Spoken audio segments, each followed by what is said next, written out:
Direto da redação Jovem Pan, Pan News. Quero dar boa noite também pro ouvinte Jovem Pan. Agora é hora de informação aqui no Pan News, dentro do Jurassic Pan, dessa terça-feira, dia 27 de março de 2018. E vamos direto para Sarandi, porque lá tem mais uma mexida no secretariado do prefeito Walter Volpato. Dessa vez, quem sai é o secretário de Trânsito e Segurança, Joel Inglês. Boa noite, Roberto. É uma saidinha rápida, né, do secretário?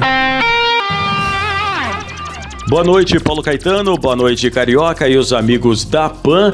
É isso mesmo, Paulo. O secretário de Trânsito e Segurança de Sarandi, o Joel Inglês, ele deixa a pasta nos próximos dias. E o motivo? Ele deve retornar aos trabalhos na Polícia Militar. A saída, no entanto, ela é provisória.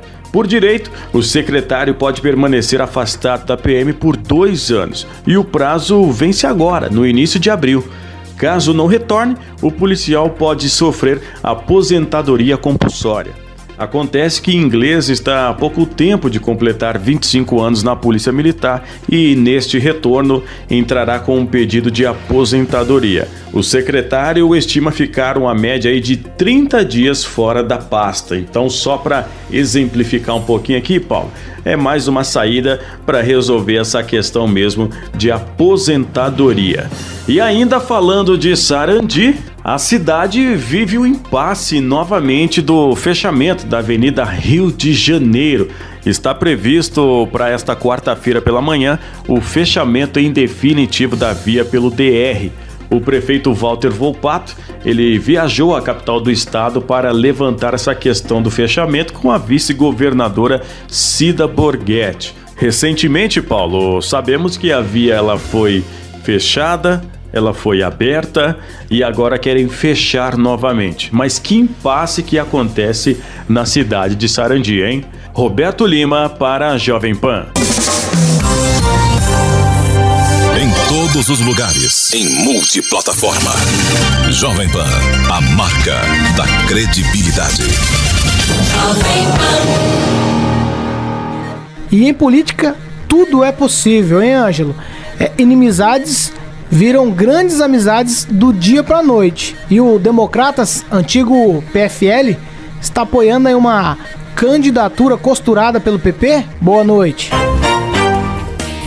Boa noite, Paulo Caetano, boa noite, Carioca, boa noite, amigo ouvinte da Rádio Jovem Pan. Essas coisas que têm acontecido nos últimos dias aqui na política paranaense nos leva a algumas reflexões e lembrar de velhas frases, como aquela que política é igual nuvem, cada vez que você olha está de uma forma diferente, de que política é a arte do impossível. E esta semana começa com pelo menos 2 situações que há algum tempo atrás a gente imaginava ser impossível. São os casos dos apoios praticamente costurados do Democratas e do PSC à vice-governadora Cida Borghetti. Neste caso, é claro, é óbvio, o costureiro chamou-se Ricardo Barros, que hoje cumpriu o último dia como ministro da Saúde do famoso governo Michel Temer. A resistência ao deputado federal Ricardo Barros existia no Democratas desde a época que ele se chamava PFL. Na verdade, ele foi chamado a sair do PFL. Foi quando ele foi para o PP. Passa-se o tempo e os Lupion, pai e filho, são hoje melhores amigos do antigo desafeto. Fazem parte do grupo de partidos políticos que já empenhou a palavra de apoiar o nome da vice-governadora para a sucessora de Beto Richa no Palácio Iguaçu. Entra na conta, de acordo com os comentários que vêm de Curitiba, também o PSC, que estava super alinhado até dias atrás com o deputado estadual Ratinho Júnior, campeão de votos e até recentemente secretário de Desenvolvimento Urbano do governo Beto Richa. Mas, como todos sabemos, e os fatos estão aí para comprovar, isso não significa que nada vá ser mudado até o dia das convenções. Por incrível que pareça, tem gente que ainda duvida que Beto Richa vá deixar de verdade o governo em abril. Esses são os verdadeiros São Tomé da política paranaense. Antes de encerrar, Paulo, uma dica. Quem puder, acesse o site do semanário Impacto Paraná e dê uma olhadinha na página 6 na edição desta semana. Traz uma matéria sobre os cargos no governo Cida Borghetti e uma bolsa das cotações. A publicação traz as probabilidades de alguns dos candidatos a secretários no próximo governo. Para cada secretaria aparecem 4 nomes, aí as probabilidades de cada um. Muito bem cotado, bem cotada, bem cotado, sonhando com uma vaga ou nem foi lembrado. Mas a relação que o Impacto Paraná disponibiliza traz muitos nomes de Maringá e nomes conhecidos em Maringá.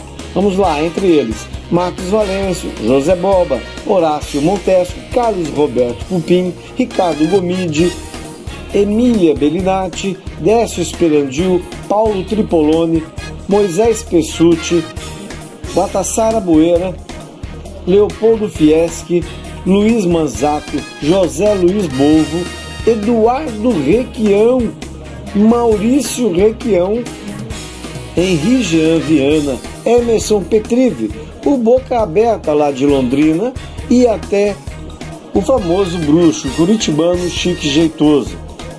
O Impacto Paraná diz que o grau de confiabilidade da relação é de 99%. Por hoje é só, volta amanhã cedo no Pan News. Ângelo Rigon para a Jovem Pan. Partiu pra cima. Jovem Pan Maringá. Após o carnaval, o consumo de peixes aumenta consideravelmente na Semana Santa, no qual seja por questões religiosas ou simplesmente por hábito. Muitas pessoas deixam de lado a carne vermelha e investem em peixes. A dona de casa, Thaís Vitoretti, justifica o motivo da compra do pescado nessas épocas.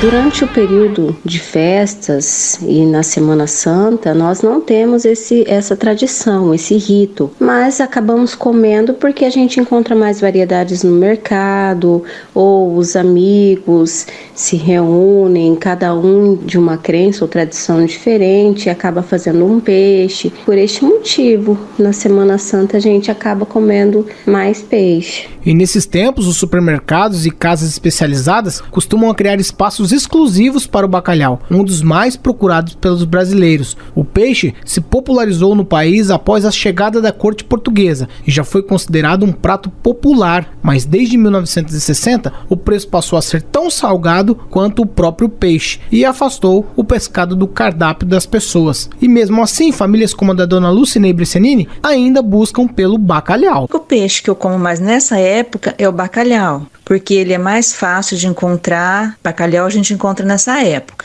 Agora, os outros peixes aqui em casa é normal.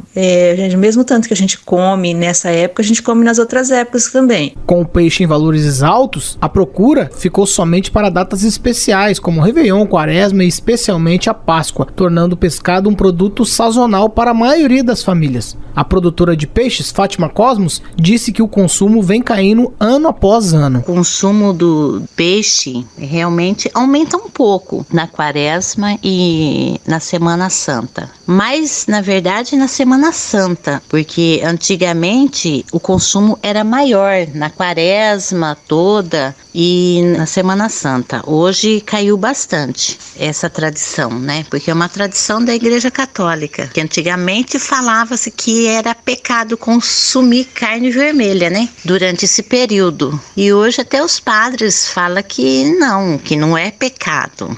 E antigamente as pessoas tinham esse conceito de que era pecado consumir a carne vermelha. E com o passar dos anos isso foi caindo, né? Os católicos já não seguem muito mais à risca essa tradição. O padre Gessivan Garcia explica o que aconteceu ao longo dos anos para que os católicos mudassem o hábito do consumo do peixe. Se deixava de comer a carne porque era um artigo de luxo, caro e nem todos tinham condição, e se optava então por fazer uma refeição durante o tempo da Quaresma, tendo o peixe como base da alimentação, porque era uma refeição simples, como o tempo então exigia. O tempo litúrgico exigia então essa simplicidade. Todavia eu diria assim, hoje em dia não é que o peixe seja mais barato do que qualquer outro tipo de carne. E acaba que muitas vezes comendo o peixe, nós não estamos fazendo uma refeição simples, que é própria da espiritualidade deste tempo da Semana Santa. Deixamos de comer carne, que para nós é bem mais acessível, e incorporamos à nossa mesa, às nossas refeições, o peixe, que é carne branca. Se na origem tinha esse desejo de que o peixe fosse consumido por ser uma refeição simples, hoje a gente sabe que não é a mesma coisa, que não tem o mesmo significado e não tem o mesmo preço. Todavia, como entrou no costume dos brasileiros, isso é usado como uma tradição. E no mercado existem outras opções de peixes saudáveis para substituir o bacalhau, como a sardinha, o salmão, o atum, o robalo e a merluza. Quem nos conta da importância nutricional do consumo de peixes é a nutricionista Célia Vidotti. O consumo de peixe é extremamente nutritivo e deveria estar sim na nossa alimentação com uma frequência bem maior, né? Infelizmente não é isso que nós vemos. E a grande vantagem do peixe é que ele é um alimento mais leve, ele é menos gorduroso e a gordura que tem, ele é uma gordura benéfica, como por exemplo o ômega 3, que tem ação anti-inflamatória, que além de ajudar aí nos níveis de triglicerídeos, ajuda também a prevenir doenças como aterosclerose, diabetes, entre outras. Olha só aí a importância de estar consumindo o peixe. E devemos incluí-los pelo menos de 2 a 3 vezes na semana na nossa alimentação, preferindo os peixes de águas frias, né? Esses que são mais ricos em ômega 3. Lembrando que a maneira ideal para fazer não é frito, né? Sim, grelhadinho, cozido ou até mesmo assado. Então, é possível incluir sim essas opções para variar o cardápio e também aliviar o bolso. E o Procon está de olho nesses dias de aumento no consumo do pescado, principalmente em épocas de Páscoa. Quem nos explica os cuidados que devem ser tomados é o diretor do Procon, Rogério Calazans. Pois é, esta semana é a semana de consumo de muitos peixes. O Procon já fez uma pesquisa de pescado, verificou uma grande diferença de preços entre os estabelecimentos. Portanto, é importante que o consumidor saia de casa um pouco antes e faça uma boa pesquisa. Leva consigo a pesquisa do Procon, que pode ser acessada lá no site da Prefeitura, www.maringá.pr.gov.br/Procon, e essa pesquisa vai ser um bom instrumento de negociação. Outra questão é tomar cuidado com a conformidade do produto. Então, se o peixe está inteiro lá exposto, olha nos olhos daquele pescado, o olho tem que estar com brilho, o olho do peixe mais opaco pode ser sinal de que já faz tempo que ele está ali. Aperta de leve a pele do peixe, observa se aquela pele vai voltar ao normal, ela não pode ficar com um buraquinho do dedo, ela tem que retornar à textura anterior com a mesma coloração. Se ficar o buraquinho do dedo ali, é sinal também de que aquele peixe já está exposto ali há algum tempo e pode já estar próximo de ter o prazo de validade vencido. E pescado é altamente perecível, né? A população, os consumidores precisam tomar muito cuidado com isso. E exija sempre dos vendedores que tenha o prazo de validade colocado ali de forma clara, não admita nenhum tipo de rasura no prazo de validade. Do mais, o Procon está completamente à disposição e uma ótima Páscoa para todo mundo. E agora vamos falar com Orlando Gonzalez, porque depois da eliminação do Campeonato Paranaense, o time do Maringá Futebol Clube sacode a poeira, vira o botão e agora só pensa em Campeonato Brasileiro da Série D. Boa noite, Orlando! Temos uma barca de dispensa no tricolor, hein? Boa noite, Paulo Caetano, Carioca, amigos da Jovem Pan. Após o 4º lugar no Campeonato Paranaense da Primeira Divisão de 2018, o Maringá Futebol Clube tem novo foco, Campeonato Brasileiro da Série D, que começa já em abril. E a diretoria do Maringá promove as primeiras mudanças no elenco visando esse campeonato nacional. A lista de dispensas tem 6 jogadores. Tratam-se do goleiro Fábio, do meia Wellington e o atacante Edmar, que em comum acordo rescindiram seus contratos com o time da Cidade Canção. Além deles, o zagueiro Egon, o lateral Thiago Christian e o volante Rodrigo Dantas não tiveram seus contratos renovados com o tricolor maringaense. E a diretoria promete anunciar reforços pontuais para fechar o elenco com 27 jogadores, visando a participação na Série D do Campeonato Brasileiro.